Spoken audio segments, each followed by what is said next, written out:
Good morning. The Sunday blog के 8वें episode में आपका स्वागत है।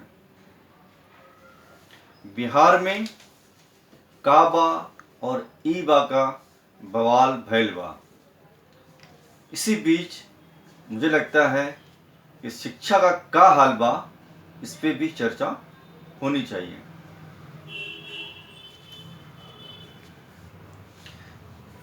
यह तो हम सब जानते ही हैं कि बिहार में 3 साल का बीए 5 साल या 6 साल में होता है और 2 साल का एमए 3 साल या 4 साल में होता है और कभी कभी 5 साल भी लग जाता है। मगर आज हम बीए और एमए की बात नहीं करेंगे। आज हम बात करेंगे उन बच्चों का जिनका उम्र 18 साल से कम है।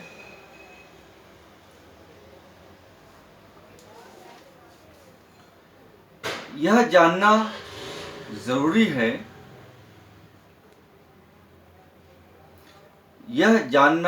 है, कि हमारा संविधान, सुप्रीम कोर्ट का उन्नी कृष्णन जजमेंट और राइट टू एजुकेशन एक्ट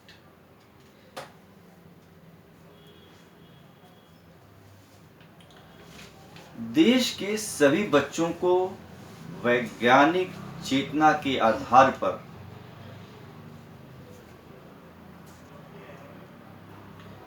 देश के सही बच्चों को वैज्ञानिक चेतना के आधार पर देश के सही बच्चों को वैज्ञानिक चेतना आधारित गुणवत्तापूर्ण समता मूलक भेदभाव रहित और समावेशी शिक्षा सुनिश्चित करने की बात करते हैं। क्या बिहार इस ओर अग्रसर है? आइए कुछ आंकड़ों के जरिए हम इसका चर्चा करते हैं।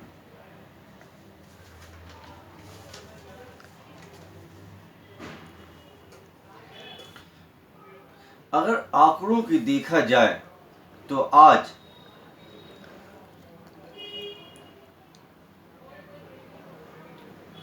बिहार में शिक्षा का मौजूदा हालत बेहाल है।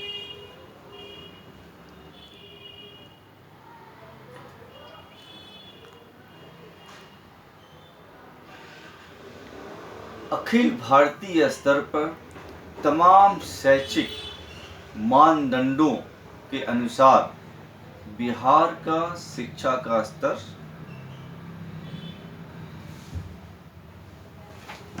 अखिल भारतीय स्तर पर तमाम शैक्षिक मानदंड अखिल भारतीय स्तर पर तमाम शैक्षिक मानदंडों के कसौटी पर बिहार का स्तर सबसे निचले पायदान पे पहुंच चुका है।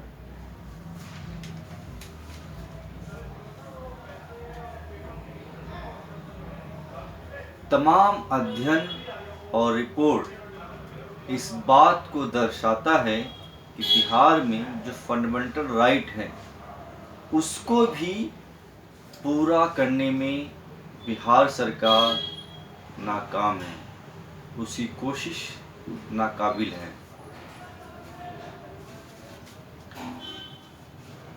पहला एग्जाम्पल लेते हैं लिटरेसी रेट का। ऑल इंडिया लेवल पे लिटरेसी रेट 74.4% है, जबकि सबसे पहले नंबर पर जो प्रदेश है उसका लिटरेसी रेट है 93.9%, यानी लगभग 94%। ये प्रदेश है केरल। और बिहार 63.8% लिटरेसी रेट के साथ सबसे निचले पायदान पर है। और अगर देखेंगे बिहार और केरल की लिटरेसी रेट में, तो इसमें जो गैप है वो है तकरीबन 30% का, 30%। बिहार को इस फील्ड में बहुत काम करने की आवश्यकता है। दूसरा आंकड़ा मैं देखता हूँ आंगनवाड़ी केंद्र को लेकर के, ICDS centre, rural development department, government of Bihar के अनुसार 1,14,718 आंगनवाड़ी केंद्र है। 1,14,718, इसमें से केवल 25,914 यानी कि 1/3 आंगनवाड़ी केंद्र के पास ही अपना भवन है जो प्रॉपर ICDS के नॉर्म्स पे काम कर रही है। बाकी सारे आंगनवाड़ी केंद्र यूं ही चल रहा है, कुछ किताबों में चल रहा है और कुछ बगैर किसी नॉर्म्स को फॉलो किए हुए चल रहा है।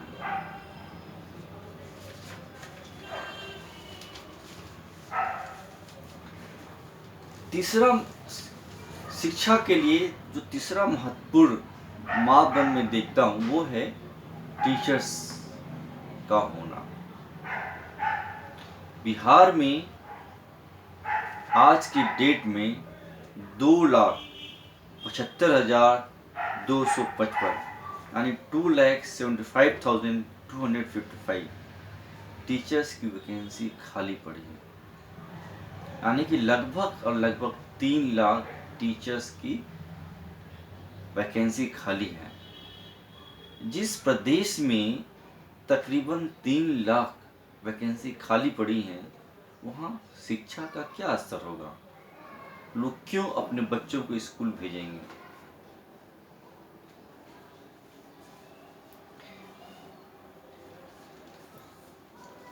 लड़कियों का शिक्षा तो और भी प्रभावित होता है अगर महिला टीचर ना हो तो। एक डेटा है UDISE, मतलब unified district information system for education. इसके अनुसार बिहार में 24% स्कूल ऐसे हैं जहाँ पे एक भी महिला टीचर नहीं है। जी हाँ, एक भी महिला टीचर नहीं है। वहाँ पे लड़कियों का शिक्षा बहुत प्रभावित होता है। बहुत सारे पेरेंट्स हैं जो जब लड़कियाँ थोड़ी बड़ी हो जाती हैं तो उनको ऐसे स्कूल में नहीं भेजना चाहते जहाँ पे केवल मर्द ही पढ़ाते हैं।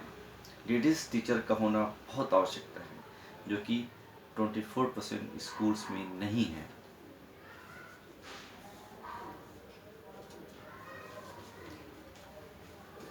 मैं इस बीच देख रहा था ड्रॉप आउट रेट। ऐसे देखा जाए तो बिहार के बच्चे बहुत तेज़ हैं, बहुत पढ़ने में आगे हैं, तरह तरह के कंपटीशन में वो सबसे आगे रहते हैं। चाहे JNU हो, DU हो, हर जगह आप देखेंगे तो बिहार के बच्चे काफ़ी आगे होते हैं। लेकिन अगर आप देखेंगे ये वो बच्चे हैं, अगर अभी हाल ही में बिहार इकोनॉमिक सर्वे आया था, बिहार इकोनॉमिक सर्वे 2020, उसमें दर्शाता है 39.8 बच्चे 8वीं कक्षा के बाद after 8th standard they drop out from the school and 56.6% children drop out after secondary school। माध्यमिक शिक्षा के बाद 56% बच्चे छोड़ देते हैं। ये बहुत ज़्यादा है, मतलब 50% से ज़्यादा बच्चे आप ये छोड़ दे रहे हैं। तो ऐसे प्रदेश में शिक्षा का स्तर कैसे सुधरेगा, इस पे हमें बहुत ध्यान देने की ज़रूरत है। आखिर वो कौन कौन वजूहात है जिसके वजह से बच्चे स्कूल जाना छोड़ दे रहे हैं?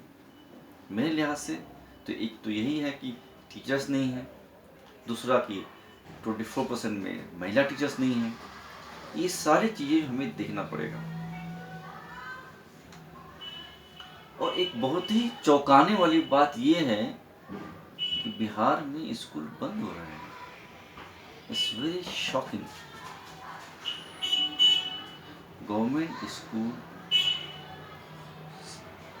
1773 1773 स्कूल ऑलरेडी बंद हो चुके हैं और 1140 1140 स्कूल बंद होने की कगार पे हैं। उनका लिस्टिंग हो चुका है, गवर्नमेंट उसको नोटिफाई करेगी और बंद कर देगी। ये सारे स्कूल जब बंद हो जाएंगे तो बच्चे कहाँ जाएंगे? स्कूल नहीं जाएंगे। ऑब्वियसली वो काम करेंगे, वो खेत करेंगे, बाल मजदूरी बढ़ेगी। ये सब दर्शाता है कि हमारा सरकार कितना सीरियस है बच्चों की शिक्षा को लेकर के।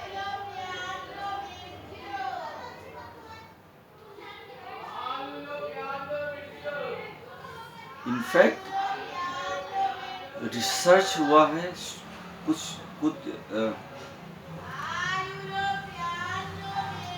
एक शोध के मुताबिक आज की डेट में बिहार में 62,409 62,429 स्कूल की आवश्यकता है।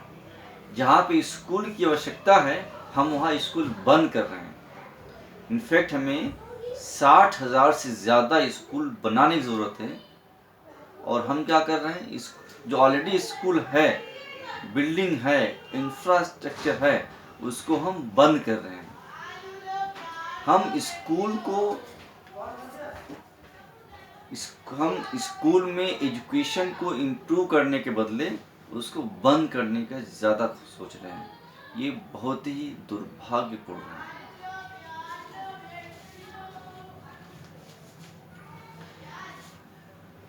इन आंकड़ों से स्पष्ट होता है कि बिहार एक तरफ तो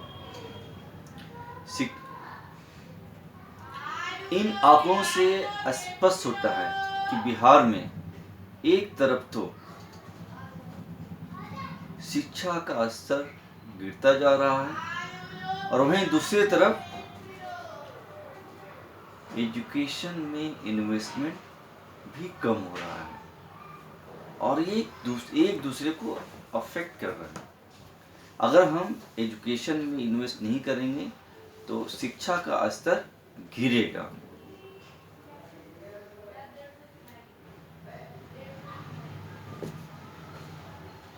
बिहार में सरकारी स्कूलों का बंद होना यह इसका इंडिकेशन है। अतः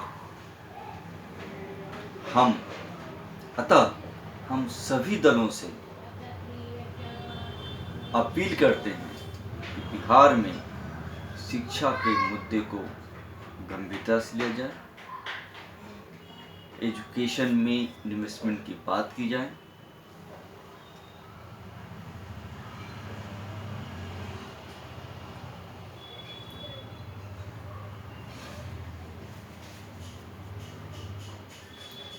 अतः हम सभी दलों से अपील करते हैं कि एजुकेशन में इन्वेस्टमेंट बढ़ाया जाए, शिक्षा के स्तर को इम्प्रूव किया जाए,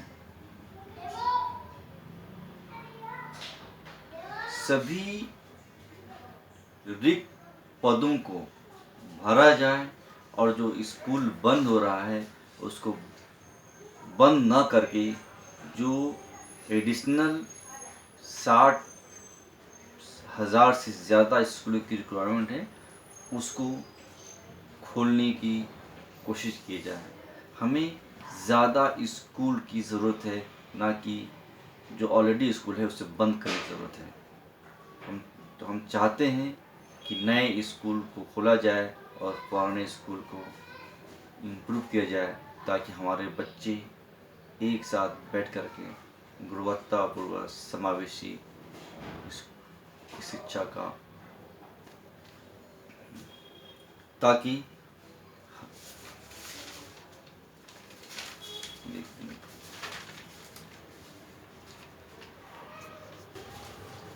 ताकि हम गुणवत्तापूर्वक, समतामूलक, भेदभाव रहित समावेशी शिक्षा को सुनिश्चित कर सकें।